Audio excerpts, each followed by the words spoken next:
say that battle changes you.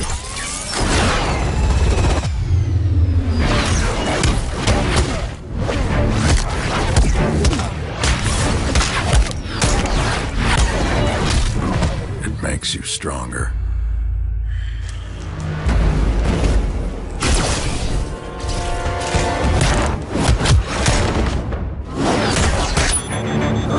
More ferocious.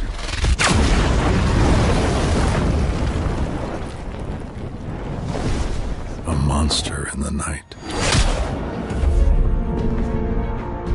Watching. Learning. Hunting.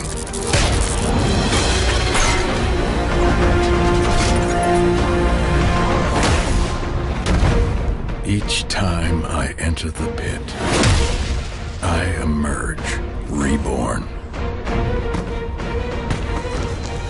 Put the devil on the other side, and I will show up. Evolved. Adapted. And prepared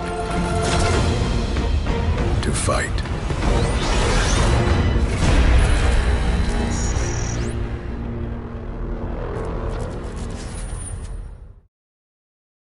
Hey YouTubers, it's Charlie. They just dropped the Injustice 2 trailer, so this is just a quick breakdown of what the hell is going on. It looks like everyone just got beefed up for Justice League Fight Night. If you've never played it, Injustice is kind of DC's version of a Mortal Kombat fight game with a lot of mixed RPG elements. So you got story mode, you got battle mode, it's pretty self-explanatory. If you haven't played the newer Mortal Kombat game, like the most recent Mortal Kombat game, it's actually pretty fun, it has a pretty good story mode. But as part of this big Injustice game, DC actually did a tie-in comic book series, it's just called Injustice Gods Among Us. It's this really dystopian take on the characters, so everybody is way more hardcore, everybody hates each other, it's like Darkest Timeline Justice League. If you remember Earth 2 from The Flash Season 2 this year, it's kind of like that. It's almost like Earth 3 from the comics where everybody's a supervillain. So all the stuff that's happening in the game is not canon to the comics, it's not happening on the TV shows, it's like its own self-contained universe. And they haven't announced anything, but because they did a big comic book tie-in with the first run of the game, they'll probably write a new story that ties in with Injustice 2. So it actually looks pretty badass. The biggest new element here though is the playable Supergirl character. She wasn't a playable character in the first game, but if you haven't played it yet, it's pretty much on every console you could possibly imagine.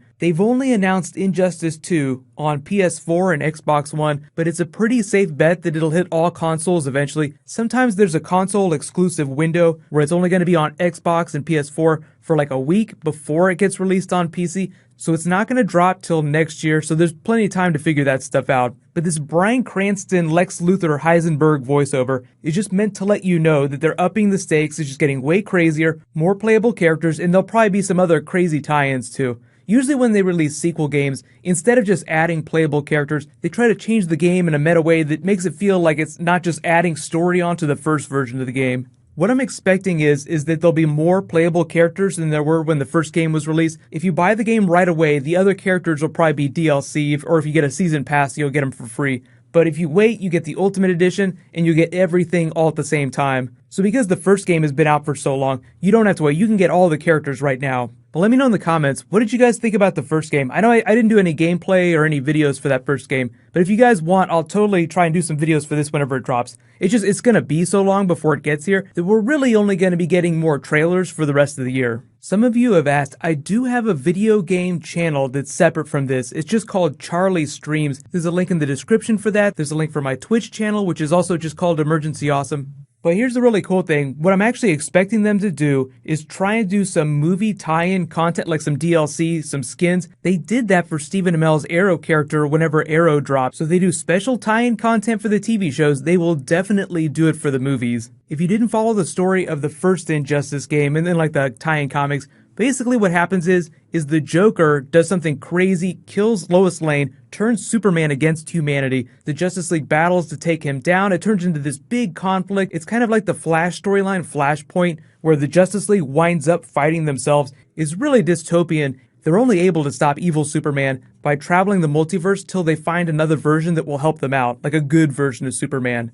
So I'm curious to see what the story is for the second game that ups the stakes so much. But just to be clear, this is not canon to what's going on in the comics right now with Rebirth. It has absolutely nothing to do with that. It has nothing to do with what's going on in the movies or the TV shows. This is a self-contained story, just like Frank Miller's Dark Knight Returns. It just kind of exists off by itself.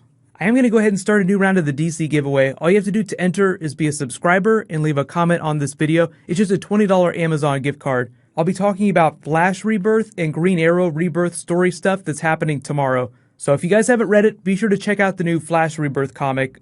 While you guys wait for my next video to post, you can click here for my Game of Thrones hype Q&A, get hype, and you can click here to learn all about Legends of Tomorrow Season 2, Justice Society, and Vixen coming on the show. She's going to be a series regular. So thank you so much for watching, everybody. Let's high five. I'll see you guys tonight.